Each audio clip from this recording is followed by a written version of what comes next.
आपने देखा किस तरीके से बॉलीवुड में जब एनसीपी ने छापा मारा, इस बॉलीवुड का जो गंदा खेल चल रहा था वो सबके सामने आ गया।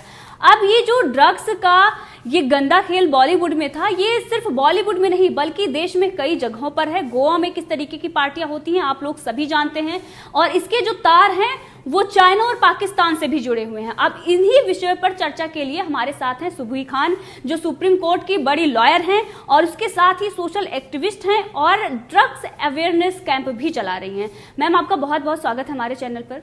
Thank you so much. Ma'am, जिस तरीके से आपने ये अवेयरनेस कैंप चलाया है, ये बहुत जो नौजवान लोग हैं जो जिन्हें ये लगता है कि ये फैशन है, ये ट्रेंड है, अगर हम ऐसा करेंगे तभी हम जो समाज है, सोसाइटी है, वो उन्हें एक्सेप्ट करेगी, और कहीं ना कहीं वो ऐसे कल्चर की तरफ बढ़ रहे हैं जहां पर अंत है, जहां वहां से लौटना मुश्किल है। अब वहां के जो लोग हैं वो धीरे धीरे भारत की तरफ लौट रहे हैं। वेस्टर्न कल्चर को ये जो अपनाया जा रहा है, ये जो पार्टीज हो रही हैं, इन सब के बारे में आप क्या बात करेंगे? और उसी के साथ जो ये बॉलीवुड में ये जो गंदा खेल चल रहा था, आप क्या कहेंगे इसके बारे में? जी, आपने क्वेश्चन बहुत अच्छे से फ्रेम किया है। Thank you so much, because मैं ये सारे ही पॉइंट्स इस वीडियो में कवर करना चाहती थी जो आपने पूछा। मैं इसको सिर्फ एक ड्रग अब्यूज़ या एक ड्रग प्रॉब्लम बोल के इसको प्रॉब्लम को ट्रिविलाइज नहीं करूँगी। ये मुझे लगता है कि हमारे देश के अगेंस्ट एक कल्चरल वॉर है, और मैं इसको एक नार्को टेररिज्म का नाम देना चाहूँगी। और क्यों मैं इसको एक टेररिज्म का नाम दे रही हूँ ये भी मैं आपको आज एक्सप्लेन करूँगी। देखिए, जब से ये सुशांत सिंह राजपूत का अनफॉर्चुनेट डिमाइस या मर्डर या सुसाइड जो भी निकल के आता है, आई एम श्योर कि उसके अंदर ड्रग माफिया और कुछ इस तरह के बॉलीवुड माफिया, बहुत सारे लोगों का रोल डेफिनेटली निकलेगा। लेकिन जब तक जांच एजेंसीज उस पर काम कर रही हैं, मैं उस पर स्पेसिफिकली कोई जजमेंट अभी फिलहाल इन माय ऑफिशियल कैपेसिटी नहीं दे सकती हूँ। लेकिन मैं ये ज़रूर कहना चाहूँगी कि देश की आंखें खुल गई हैं। अभी नेशनल टीवी पे आए दिन ड्रग्स के ऊपर डिबेट हो रही है, तो जितने भी यूथ देख रहे होंगे, ये तो हम सभी समझ रहे हैं कि NDPS एक्ट में कवर होता है, narcotics, drugs and psychotropic substance act के अंडर ये अपराध की श्रेणी में आता है। और इन ड्रग्स को ना ही सिर्फ इस्तेमाल करना, बल्कि इसका प्रोडक्शन, इसकी मैन्युफैक्चरिंग, इसका इंपोर्ट एक्सपोर्ट, किसी भी तरह की ट्रांसपोर्टेशन, उसकी स्टोरेज, इनफैक्ट अगर आप अपना प्रीमाइस अलाउ भी कर रही हैं इनमें से किसी भी एक्टिविटी के लिए, even that is a punishable offence. और जो भी चार्ज आपके ऊपर लगता है उसके हिसाब से आपको उसमें सज़ा मिलती है। बात मैं आज ये करना चाहती हूँ कि एक्चुअली हमारे देश का जो यूथ है वो ये ड्रग अब्यूज कर क्यों रहा है, क्यों? इसको साइकोलॉजी में बोला जाता है ऑल्टर्ड स्टेट ऑफ माइंड। किसी भी इस तरह के सब्सटेंस अब्यूज जो युवा करते हैं, वो एक सच्चाई से इवेड करने के लिए, अपने आप को उस एक ट्रांस में ले जाने के लिए करते हैं कि वो सब कुछ भूल जाएं। तो ऐसा उनके दिमाग में क्या सीड किया जा रहा है, ऐसा उनको क्या उनकी रूट से, उनके कल्चर से दूर कर दिया जा रहा है, ऐसा उनके अंदर क्या फ्रस्ट्रेशन भर दी जा रही है कि वो सच्चाई से इवेड करना चाहते हैं और अपने दिमाग को एक ऑल्टर्ड स्टेट में पहुंचा देना चाहते हैं। यहीं पे ये नार्को टेररिज्म और कल्चरल वॉर आती है। तो उस पर मैं आपसे आज बात करना चाहती हूँ। देखिए, क्यों इस तरह युवाओं को दुखी किया जाता है, उस स्टेट में पहुंचाया जाता है, ये आपको इस पूरी वीडियो के एंड में समझ आ जाएगा। देखिए, कुछ इस तरह के ड्रग्स होते हैं, कुछ ऐसे एडवांस ड्रग्स हैं, LSD है, कोकेन है, जो इतनी भारी तादाद में हमारे भारत में इस्तेमाल होती है। स्टैटिस्टिक्स हैं, रिपोर्ट्स हैं, आप गूगल भी करिएगा, बहुत सारी रिपोर्ट्स अवेलेबल हैं, उनको पढ़िएगा, जिनका प्रोडक्शन ही भारत में इतनी तादाद में नहीं हो सकता या होता ही नहीं है। तो उनके जो प्रोडक्शन होता है, कुछ तो साउथ अमेरिकन कंट्रीज में होता है जैसे कोलंबिया, कुछ नॉर्थ अमेरिकन कंट्रीज में होता है जैसे मेक्सिको, एंड ओपियम प्रोडक्शन जो होता है वो बहुत बड़ी तादाद में अफगानिस्तान एंड पाकिस्तान में होता है। तो देखिए, एक तो obviously it's money making business for them, तो वो पैसा कमाने के लिए तो एक्सपोर्ट करते ही हैं भारत में, लेकिन भारत को तोड़ने के लिए, क्योंकि इंडिया की, भारत का ऑलमोस्ट 60% पॉपुलेशन आर यूथ, 60% हमारी जो जनसंख्या है उसमें 35 साल या 35 साल के कम उम्र के युवा हैं। तो एक तरह से ये पूरे भारत के खिलाफ एक जंग छेड़ी जा रही है। ड्रग्स आने के भारत में वैसे तो बहुत से रास्ते हैं, लेकिन दो मेन रास्ते माने जाते हैं। एक को गोल्डन ट्रायंगल कहा जाता है, जो पाकिस्तान एंड अफगानिस्तान का वेस्टर्न बॉर्डर है, और एक को गोल्डन क्रेसेंट कहा जाता है, जो Thailand, Myanmar and eastern border है। तो इन रास्ते से डेफिनेटली ड्रग्स आती है। कुछ मैं बहुत इंपॉर्टेंट पॉइंट्स आपको बताना चाहती हूँ कि देखिए, पाकिस्तान से हमारी जो स्टेट्स नज़दीक पड़ती हैं, कश्मीर में भी इन लोगों ने बहुत ड्रग्स सप्लाई करी, क्योंकि इनको सेपरेटिस्ट मूवमेंट चलाना था कश्मीर में, कश्मीर के युवाओं को भारत के खिलाफ खड़ा करना था, तो कश्मीर में बहुत ज़्यादा ड्रग्स सप्लाई होती थी। और पंजाब का तो हम सब लोगों ने देखा ही है, अभी थोड़े टाइम पहले एक मूवी भी आई थी उड़ता पंजाब, पाकिस्तान के रास्ते बॉर्डर से बड़े बड़े पैकेट्स ड्रग के ऐसे फेंक के बॉर्डर के पार भेजे जाते हैं। और पंजाब में तो इनफैक्ट एक स्टैटिस्टिकल स्टडी है कि 2/3 हाउस होल्ड्स में, पूरे पॉपुलेशन के 2/3 हाउस होल्ड का हर एक बंदा ड्रग अब्यूज में संलिप्त पाया जाता है। आप सोचिए कि पूरी एक स्टेट की पूरी पॉपुलेशन, यूथ को इन लोगों ने पूरा बर्बाद कर दिया है। इनफैक्ट पंजाब के कोई एक 28 साल का कोई लड़का था मंजीत, वो he died because of drug overdose. तो मंजीत के जो पिताजी थे, उन्होंने अपने बेटे की लाश को अपने हाथों गोद में लेके वो पूरे गांव में चले हैं और उन्होंने हमारे माननीय प्रधानमंत्री नरेंद्र मोदी जी को चिट्ठी लिखी कि इस ड्रग अब्यूज से, इस जंग से हमारे बच्चों को, हमारे देश को आप बचाइए। तो ये सारी चीज़ें भी बिल्कुल it is a known fact. ये कोई, मैं ऐसा नहीं है कि कोई नई चीज़ बता रही हूँ, इट्स जस्ट दैट कि मैं आपको सारी चीज़ें एक ही वीडियो में बताने की कोशिश कर रही हूँ। अब हम बात करते हैं, आपने बॉलीवुड की बात करी, अब हम बात करते हैं महाराष्ट्र की। देखिए, बॉलीवुड एक बहुत बड़ा, एक ऐसा इन्फ्लुएंशियल एस्पेक्ट है जो, ठीक है, महाराष्ट्र में एक छोटा सा आप कह सकते हैं बॉलीवुड है, बट वो सिर्फ एक छोटी सी जगह नहीं है, वो हमारे देश के सारे युवाओं की साइकी को कंट्रोल करता है। मेरी एक दोस्त बहुत अच्छा एग्जाम्पल देती है कि अगर कोई स्टार टूथपेस्ट भी एक एंडोर्स कर दे, तो हमारे देश का युवा अपने बिल्कुल जिससे सेटिस्फाइड भी होगा, उस टूथपेस्ट को, ब्रांड को भी बदल के वो टूथपेस्ट इस्तेमाल करना स्टार्ट कर देगा। तो वो पावर है उन लोगों को, हमारे देश के युवाओं पर।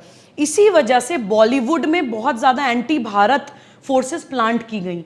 ऐसा नहीं है कि बॉलीवुड हमेशा से ऐसा था, या ऐसा नहीं है कि सारा बॉलीवुड ऐसा है, लेकिन बहुत बड़ी तादाद में एंटी नेशनल फोर्सेस जैसे अंडरवर्ल्ड हैं, दुबई ड्रग माफिया हैं, उन लोगों ने बॉलीवुड को पूरा हाईजैक कर लिया है। ड्रग अब्यूज में तो हम देख ही रहे हैं एक के बाद एक नाम आते हुए, किस तरह से ये लोग पूरा बुरी तरह से ड्रग के क्लचेस में खुद भी हैं, और जितना भी हमारे देश के युवा देख रहे होंगे, एक बहुत गलत प्रेसिडेंट सेट होता है, एक बहुत गलत एग्जाम्पल सेट होता है कि अच्छा, अगर ये लोग कर सकते हैं तो हम क्यों नहीं कर सकते। ये जो एक मैसेज देश में जा रहा है, ये बहुत गलत जा रहा है, इसलिए समझना हमारे लिए बहुत ज़रूरी है। दूसरा, आप देखिए, बॉलीवुड की मूवीज़ भी हम पिछले कुछ सालों से देख रहे हैं, ये कोई इत्तेफाक नहीं है।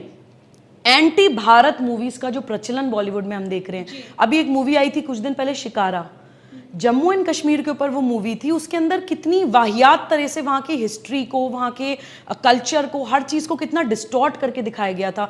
अभी अनुष्का शर्मा की एक पाताल लोक नाम से एक मूवी आई थी, जिसमें उन्होंने आर्यवर्त को हमारे इस तरह से जलील किया था कि बहुत ज़्यादा हम तो रिग्रेसिव हैं, या बहुत ज़्यादा कट्टर हैं, या हम बहुत ज़्यादा आतंकवादी मानसिकता के लोग हैं।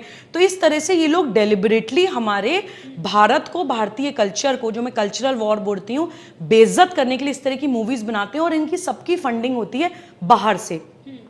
अब 60% यूथ, जैसे मैंने आपको बताया कि 60% यूथ है, तो ये मतलब एक तरह से आपकी कंट्री को वीक कर रहे हैं, क्योंकि मैं मानती हूं कि बॉर्डर पे जो सैनिक है, सिर्फ वही सैनिक नहीं है, देश का हर एक नागरिक सैनिक होता है।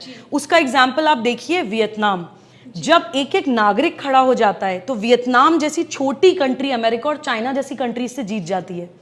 तो ये लोग इस चीज़ से हमारे उस जो भारत का जो आत्मा है, जो हमारी नेशनल एथोस है, जो शौर्य और पराक्रम का इतिहास है, उससे हमें दूर करने के लिए ये इस तरह के नरेटिव सेट करते हैं, और उसको अलग अलग, कुछ लोग इतिहास गलत पढ़ाते हैं, कुछ लोग कल्चर को बेइज्जती करते हैं, कुछ लोग सेपरेटिस्ट मूवमेंट्स चलाते हैं, कुछ लोग ड्रग्स से बॉलीवुड को भड़काते हैं, युवाओं को भड़काते हैं, कुछ लोग बॉलीवुड से युवाओं को भड़काते हैं। काम सबका एक ही है, अलग अलग सबने मोर्चे संभाल रखे हैं, लेकिन काम सबका एक ही है। अभी NCRB की एक रिपोर्ट है, नेशनल क्राइम रिकॉर्ड्स ब्यूरो की, कि हमारे देश में रोज 10 आत्महत्या, every day 10 suicides happen because of drug abuse. सोचिए, ये कोई छोटा आंकड़ा नहीं है, रोज 10 युवा हमारे देश के मर रहे हैं सिर्फ ड्रग अब्यूज करने के कारण। और ओपीएम यूज में तो ग्लोबल एवरेज का 3 गुना ज्यादा हमारे देश में इस्तेमाल हो रहा है ड्रग्स का। तो ये जो हमारी प्रेजेंट गवर्नमेंट काम कर रही है, मैं बहुत ज्यादा सल्यूट करती हूँ कि ये ऐसी एंटी भारत मानसिकता को आप लोगों ने एक्सपोज किया है इस देश के सामने, जो बहुत ज्यादा जरूरी था। अच्छा, हमारे देश के युवाओं को कौन कौन से लोग हैं जो ये दुखी रखना चाहते हैं या उनको भड़काना चाहते हैं? देखिए, मैं हमेशा ये सारी एंटी नेशनल फोर्सेस को मैं नाम लेके ज़रूर बोलती हूँ। कवर में भले डिटेल में नहीं कर पाऊंगी, लेकिन देखिए कुछ वामपंथी हैं, कुछ माओवादी, वामपंथ का ही एक आर्म्ड विंग है माओवाद एंड नक्सलवाद, कुछ जिहादी हैं, वो इस्लामिक स्टेट बनाने की जो थ्योरी है, एक सेपरेटिस्ट मूवमेंट है, इंटेलेक्चुअल टेररिस्ट हैं जो ये झूठा में इतिहास पढ़ाते हैं, अरुंधति रॉय टाइप लोग हैं जो देश के युवाओं को रंगा और बिल्ला बन जाओ, अपराधी बनने की सलाह देते हैं। बहुत सारे इस तरह के लोग हैं, और इंटरनेशनल पावर्स हैं जो हमारी कंट्री के विश्व गुरु बनने से डरते हैं। अर्बन नक्सल्स हैं, नक्सलवादी सिर्फ नक्सल बेल्ट में नहीं है, हमारे अर्बन एरियाज में जगह जगह इंपॉर्टेंट पोजीशंस पे अर्बन नक्सल्स बैठ गए हैं। और इन सब एंटी भारत मानसिकताओं को पॉलिटिकल संरक्षण मिलता है उन राजनीतिक पार्टियों का जिनको सिर्फ सत्ता में रहना है, जिनकी कोई विचारधारा नहीं है। ये सारी एंटी नेशनल फोर्सेस मिलके भारत के खिलाफ जहां तोड़ करने की कोशिश करती हैं वहां तोड़ करती हैं। इसलिए दुखी करते हैं युवाओं को कि आप दुखी रहेंगे तो आप ऑल्टर्ड स्टेट ऑफ माइंड में जाने की कोशिश करेंगे, उसके लिए आप कभी आतंकवाद चुनेंगे, कभी ड्रग्स चुनेंगे, कभी एंटी भारत मानसिकता चुनेंगे, कभी नक्सलवाद चुनेंगे, माओवाद चुनेंगे। तो ये लोग आपके हाथ में हथियार देने वाले लोग हैं, आपको बर्बाद करने वाले लोग हैं, आपके भविष्य से इनका कोई लेना देना नहीं है। इस चीज को अपने दिमाग में बहुत अच्छी तरह से हम युवाओं को डाल लेना चाहिए। इसमें पॉलिटिकल रोल कहाँ आता है, इस पे भी हमें बात करने की जरूरत है। देखिए, एक वक्त था जब अमेरिका बहुत ज्यादा ड्रग्स के क्लचेस में चला गया था, हॉलीवुड पूरा ड्रग्स के क्लचेस में चला गया था। रोनाल्ड रीगन का आपने नाम सुना होगा।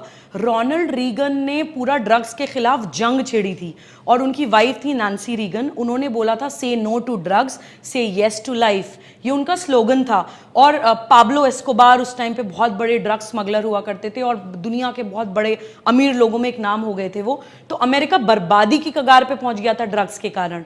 तो जब रोनाल्ड रीगन ने आवाज उठाई और उस एंटी अपने अमेरिका आवाज को, नरेटिव को पहचाना, तब उन्होंने अमेरिका को उससे निकाला। और आज की डेट में देखिए हम उसको वर्ल्ड पावर की तरह देखते हैं।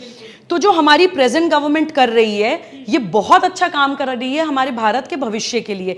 एक चीज शायद हम लोगों को नहीं पता है कि हमारी प्रेजेंट गवर्नमेंट ने एक नशा मुक्त भारत प्लान, एक नेशनल एक्शन प्लान लॉन्च भी किया है, जिसके बारे में हम लोग बहुत ज्यादा नहीं जानते हैं। सेंटर गवर्नमेंट ने हमारी रिकॉग्नाइज किए हैं ऑलमोस्ट 272 डिस्ट्रिक्ट्स जो मोस्ट अफेक्टेड हैं बाय ड्रग अब्यूज। वो 272 डिस्ट्रिक्ट्स अलग अलग स्टेट्स में है, तो उन्होंने रिकॉग्नाइज करी है कि ऐसी बेल्ट है जो सबसे ज्यादा ड्रग अब्यूज से त्रस्त है। उसके लिए उन्होंने आई थिंक 336 करोड़ का नेशनल एक्शन एक प्लान बनाया है।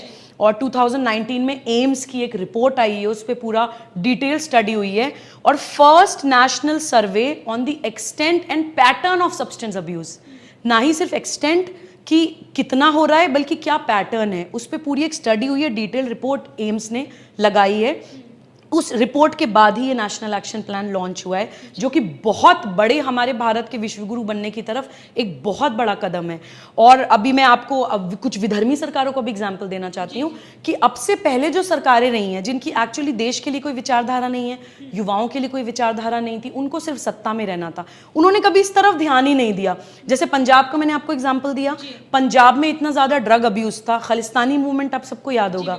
तो वो खालिस्तानी मूवमेंट वहाँ पे एक्चुअली सेपरेटिस्ट मूवमेंट स्टार्ट कैसे हुआ था, उसके पीछे यही रीजन था कि पंजाब का मेन ऑक्यूपेशन वाज एग्रीकल्चर। आपने जब युवाओं को ड्रग अब्यूज में डाल दिया तो ऑब्वियसली खेती करने लायक तो वो रहे नहीं, उनका शरीर बेकार हो गया, तो अनएम्प्लॉयमेंट बढ़ गया, वही फ्रस्ट्रेशन बढ़ गई, दुखी हो गए तो फिर कहाँ अपनी फ्रस्ट्रेशन निकालेंगे, अपने आप को उस रियलिटी से एवेड कैसे करेंगे, तो ड्रग अब्यूज करते थे। फिर उनके दिमाग में एक सेपरेटिस्ट मूवमेंट डाल दिया। तो कांग्रेस ने कभी ये नहीं सोचा कि इसकी जड़ें कहाँ हैं, ये सेपरेटिस्ट मूवमेंट अगर आ रहा है तो कहां से आ रहा है। आप ऑपरेशन ब्लू स्टार तो करा देते हैं, आप पूरी एक कम्युनिटी को खत्म करने का तो फैसला ले सकते हैं एक सेपरेटिस्ट मूवमेंट को खत्म करने के लिए, लेकिन आप उसकी रूट कॉज तक नहीं जाना चाहते। उसमें भी हमारी प्रेजेंट गवर्नमेंट कितना अच्छा काम कर रही है। मैं ये एग्जांपल एज अ मुस्लिम देना चाहती हूँ कि जैसे एक इस्लामिक स्टेट बनाने की, एक रेडिकल इस्लाम की एक थ्योरी हमारे देश में है, और मुसलमान यूथ को हमेशा ये भड़काया जाता है कि आप तो भारत से अलग हैं, पहले उनको अलगाववादी बनाया जाता है, फिर कट्टरवादी बनाया जाता है, फिर आतंकवादी बनाया जाता है।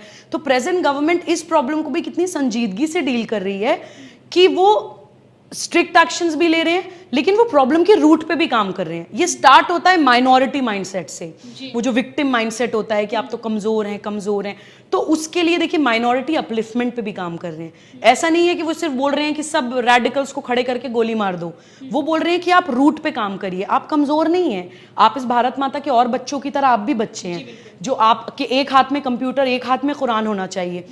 मुस्लिम बच्चों को स्कॉलरशिप दी जा रही है, मुस्लिम लड़कियों को शादी शगुन दिया जा रहा है। तो इस थॉटफुलनेस की भी मैं बहुत ज़्यादा सराहना करती हूँ कि वो स्ट्रिक्टली भी डील कर रहे हैं जहाँ करना चाहिए। और बहुत से युवा ऐसे हैं जो भटके हुए हैं, बहुत से युवा ऐसे हैं जिन्हें पता नहीं है कि हमें किस एजेंडा के तहत भड़काया जा रहा है, तो उनको समझाकर अपना बनाया जा सकता है। तो इस डायरेक्शन में भी हमारी प्रेजेंट गवर्नमेंट बहुत अच्छा काम कर रही है। और स्पेसिफिकली देखिए, जो इस ड्रग एंगल में हमारे जो एनसीबी के अभी डायरेक्टर हैं राकेश अस्थाना जी, बहुत अच्छा काम कर रहे हैं। अगर मेरा ये मैसेज उन तक पहुंचता है, मैं उनको बहुत ज़्यादा कॉन्ग्रेचुलेट करना चाहती हूँ, बहुत ज़्यादा विश करना चाहती हूँ कि वो, मुझे लगता है कि जितना ज़्यादा निडरता के साथ इस इशू को डील कर रहे हैं, इतनी इंटरनेशनल पावर्स, इतने इन्फ्लुएंशियल लोग, उनको सिक्योरिटी थ्रेट्स भी होंगे, बट उनकी स्कूलिंग भी मैं जानती हूँ बहुत अच्छे स्कूल से, नेतरहाट से रही है। तो नेतरहाट की मेरे दिमाग में बहुत अच्छी इमेज है, मैंने बहुत अच्छे विद्वान लोग नेतरहाट स्कूल से निकलते हुए देखे हैं। तो मुझे पूरी उम्मीद है कि राकेश अस्थाना जी इसमें बहुत अच्छा कुछ देश के लिए करके दिखाएंगे, हमारे माननीय प्रधानमंत्री नरेंद्र मोदी जी के नेतृत्व में। और मैं राकेश अस्थाना जी के लिए 4 लाइन बोलना चाहती हूँ, और हमारी प्रेजेंट गवर्नमेंट के लिए भी ये 4 लाइन बोलना चाहती हूँ। शरासन तान अवसर यही है, घड़ी मिलने को फिर और नहीं है, विशिक को ही गले के पार कर दे, अभी ही शत्रु का संहार कर दे। ये जो मौका हम लोगों को मिला है, हमारे एनसीबी को भी, हमारी सरकार को भी, हमारे समाज को भी और हमारे देश को भी उन एंटी भारत फोर्सेस से लड़ने का, उसे हमें बिल्कुल हाथ से नहीं जाने देना चाहिए। यही कारण है कि मैंने ये ड्रग अवेयरनेस कैंप भी चलाई हुई है। ये क्योंकि हमारे पास टाइम कम था, तो मैं बहुत डिटेल में नहीं स्टैटिस्टिकली सारी चीज़ें डिस्कस कर सकती थी, लेकिन डेफिनेटली इस लड़ाई में मैं अपनी सरकार के साथ हूँ, और कंधे से कंधा मिला के 135 करोड़ लोग हमारी सरकार के साथ हैं, और हम लोग बहुत जल्दी इंशाल्लाह इस प्रॉब्लम से निकलेंगे। देखिए, मैं ये ज़रूर बोलना चाहूँगी कि माइंड्स को इन्फ्लुएंस करने के लिए 2 तरह से काम किया जाता है। आप या तो डायरेक्ट में, ये भी साइकोलॉजी की टर्म है, कि या तो आप ओवर्ट वे में कुछ करिए, डायरेक्टली किसी को भड़का के उसके देश के खिलाफ कर दीजिए, या फिर आप कोवर्ट वे में करिए। कोवर्ट वे में ऐसे इतना इंसीडियस, इतना जहरीले वे में करिए कि सामने वाले को पता भी नहीं चले कि आप क्या कर रहे हैं। इस तरह से बॉलीवुड बहुत काम करता है। जैसे मैंने आपको कुछ एग्जांपल्स तो दिए कि एंटी भारत नरेटिव सेट करने वाली वो लोग मूवीज बनाते हैं, भारतीय संस्कृति को रिग्रेसिव बता के इस तरह की मूवीज बनाते हैं, और यूथ को इस तरह से बोला जाता है। अभी मैं कुछ दिन पहले एक डिबेट पे बैठी थी, तो एक बॉलीवुड एंड वामपंथी टाइप की मानसिकता वाले लोगों ने मुझे ये बोला कि आप क्या चाहती हैं कि युवा बैकवर्ड चला जाए, आप क्या चाहती हैं कि तांत्रिकों के हाथ में देश को दे दें, आप क्या चाहती हैं कि महिलाएं घूंघट कर लें। तो मैंने उनको ये एग्जाम्पल दिया जो इस वीडियो में देना बहुत ज़रूरी है, क्योंकि मैं कल्चरल वॉर का भी इसको नाम दे रही हूँ। मैंने उनको ये जवाब दिया, मैंने कहा आप शायद जानते नहीं है कि हमारी भारतीय संस्कृति वैमानिकी शास्त्र की बात करती है, जिसमें स्टेल्थ विमान की बात करती है। आप तो रफेल आज जान रहे हैं ना, हमारे शास्त्र तब बात करते हैं। नासदीय सूत्र हैं हमारे यहाँ, जिनके प्रिंसिपल्स पे चलते हुए नासा काम कर रही है। और ओपनहाइमर ने, जिन्होंने एटम बॉम्ब का इन्वेंशन किया था, उन्होंने एटम बॉम्ब को इन्वेंट करने के बाद गीता का श्लोक पढ़ा था। That was his motivation towards inventing atom bomb. और मैंने बोला, आपने बोला महिलाओं को घूंघट में रखना चाहते हैं, हमारी कौन सी देवी घूंघट करती है? कौन सी देवी की घूंघट है? आप हमारे पुरातन काल की कोई भी जो खुदाई में मूर्तियां निकलती हैं, आप देखिए किस तरह के कपड़े होते हैं। कुछ मूर्तियों में तो कपड़े भी नहीं होते, सिर्फ जेवर से वो ढकी होती हैं। तो घूंघट तो कल्चर ही, वो वेस्टर्न कल्चर आने के बाद, या मुगल आक्रांताओं ने जब आके यहाँ पे रेप कल्चर स्टार्ट किया, तब घूंघट कल्चर एक सामाजिक एक जरूरत, या बाद में कुरीति ने उसको हाईजैक कर लिया, की तरह प्रचलित हो गया। हमारी भारतीय संस्कृति का हिस्सा नहीं है घूंघट। तो ये लोग इस तरह से डिफेम करते हैं हमारे कल्चर को। यही चीज़ों के लिए ये बॉलीवुड इनके पेड स्टूजेस हैं, बॉलीवुड के कुछ एक्टर्स इनके पेड स्टूजेस हैं। जैसे मैंने आपको भी कुछ एग्जांपल्स तो दिए। आप बॉलीवुड मूवीज़ में देखिए, माफियाओं को, दाऊद इब्राहिम को, हाजी मस्तान को ग्लोरीफाई करने वाली मूवीज़ बनेंगी कि हाँ माफिया था लेकिन अच्छा इंसान था। इस तरह की मूवीज़ बनेंगी। एग्जैक्टली रईस जैसी फिल्में बनेंगी, और हाजी मस्तान के ऊपर मूवी बनी थी जिसमें उनको एक बहुत अच्छा इंसान दिखाया है कि कुछ भी थे, स्मगलर थे, व्हाटएवर, माफिया थे, लेकिन अच्छे इंसान थे। तो इस तरह से हमारे युवाओं को हमारी भारतीय संस्कृति से भटकाया जाता है। अब जैसे ये बॉलीवुड का, मैं आपको जिस थाली में खाते हैं उसी में छेद करते हैं का एक एग्जाम्पल देती हूँ कि हम जो आर्ट जो निकली है, पूरे विश्व में जो आर्ट निकली है, वो art and culture and music and कला में रस माने जाते हैं। हम सभी जानते हैं 9 रस माने जाते हैं।